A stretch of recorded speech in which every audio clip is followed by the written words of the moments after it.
Yes, Coyotes win! It should have been 3-1. Dude, can we just enjoy the win? You know it wasn't a kick. Okay, but even so, the game would have still ended 2-1. But now Seattle gets a point.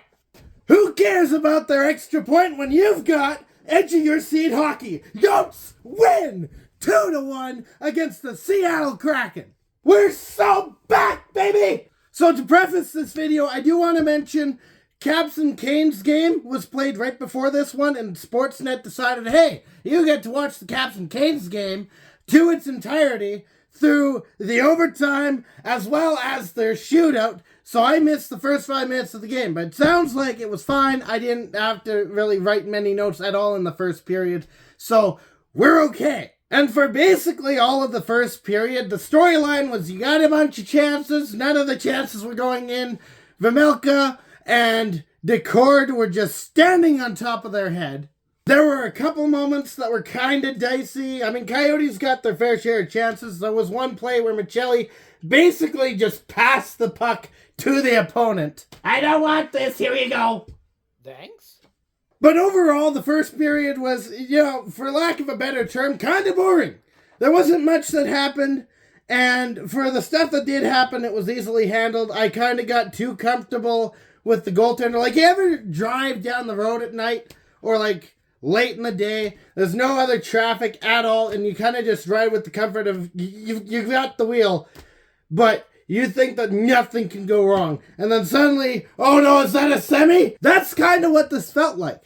It felt like I could ride through it comfortably, and then any time that the Seattle had their chances, it was that semi coming over the hill moment. So you had those small tidbits of panic, but otherwise it was fine. The second period was kind of more of the same. We didn't see a goal in this game until the third period. There were a bunch of chances. The Coyotes had 2 short-handed chances that were really good, but Decord stopped both of them. Vejmelka has the opportunity to wow the crowd when he saves the puck from going into the back of the net with his the lower part of his padding, not quite the toe, but around that area. Well, the puck goes back onto the stick of one of the Kraken players who tries to put it into the back of the net.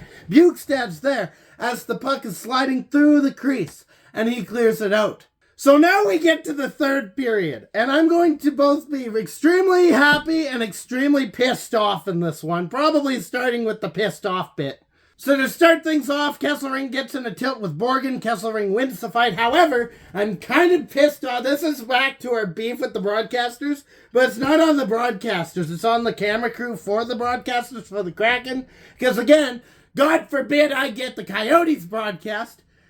The Kraken broadcast team is talking about the fight as it's going on, while the camera is showing the people skating back to their benches, all nonchalant, while there's 2 people beating the crap out of each other in the corner.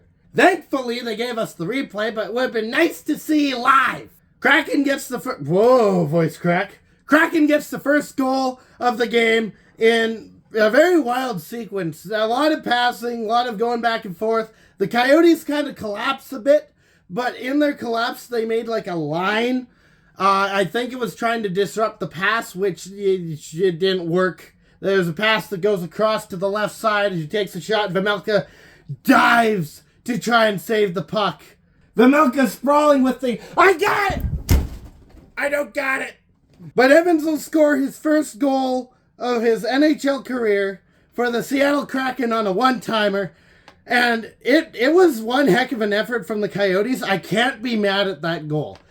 I was kind of mad a little after the fact. Carcone drives in from the right side. And I do the thing, but bear with me, there's a reason I'm not doing the thing.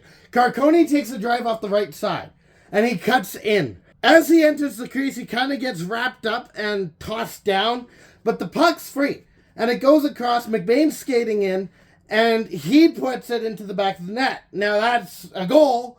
I'm excited. It looks good. Coach doesn't even challenge this. The rest just get in their pod and they go to the screens to review the play. They determined that the puck was kicked in. Now the reason I'm mad at this is because I know that this is a rule. It's a stupid rule that the rest just can't figure out. See, what it looked like to me, like it was definitely a motion. And upon slowing down the footage, you can see that it does look directed into the net. So, do I think the call was right? Yes, I do. I am kind of adamant, actually, that this is the right call. However, because of the lack of consistency and the lack of trust we have in the refs of this game, that doesn't matter. I don't care. It's a stupid call because you referees in the NHL, if you end up seeing this, you have gone and you have given field goal style kicks the green light, where simple things that look like deflections with the slightest you've called those kicking motions. Make up your mind. It doesn't matter what happens from now on when it comes to a kicking rule. Like, I'll say whether or not I think it's a good call or not. But even if I do think it's a good call, chances are I'm still going to be mad about it. So the game continues 1-0. We get into basically panic time, where we're down to about 5 minutes left. The goaltender still hasn't been pulled yet. I'm watching the bench to see what's going to happen, because there's a lot of chances for Seattle. We're not really maintaining possession.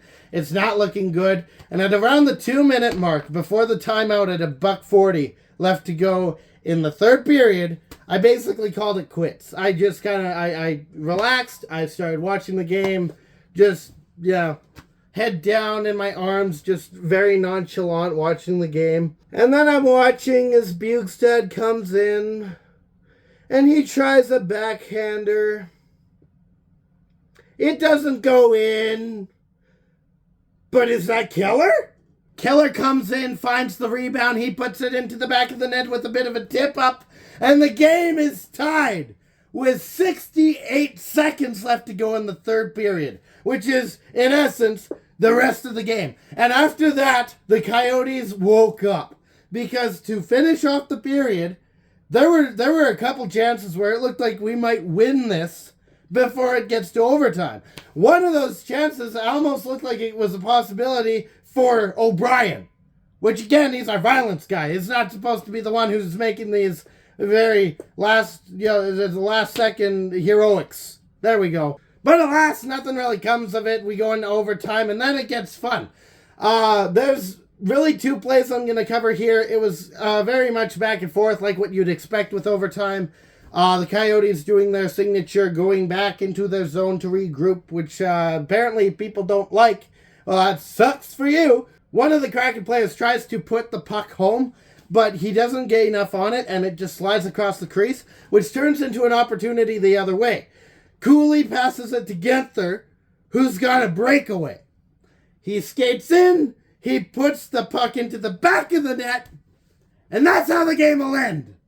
And after my last video where I basically just blew up on the team, I want to say this is what people pay for. I know we gave the other team a point. I know it wasn't necessarily our best first period. The third period was stellar, but the first and the second period, we were kind of matching with them, which we proved in the third. We can go a bit harder than them.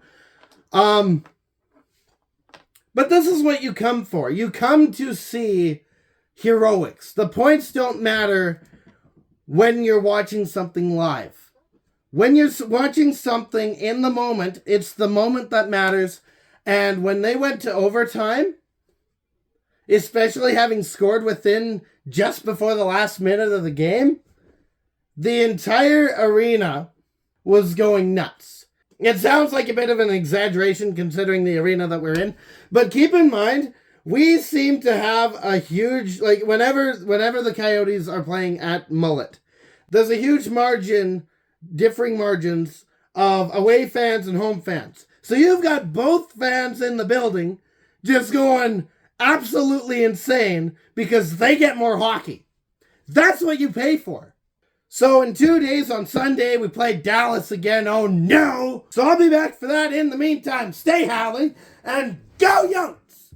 If you liked what you saw, you can hit the like button. If you didn't like what you saw, that's fine. I probably won't either. I hurt myself really bad trying to do the whole goaltender bit. So I'm feeling it. I'm not going to like it either. You can hit the subscribe button if you want to see more. And share with your friends if you want them to see this, I guess. And I'll see you Sunday.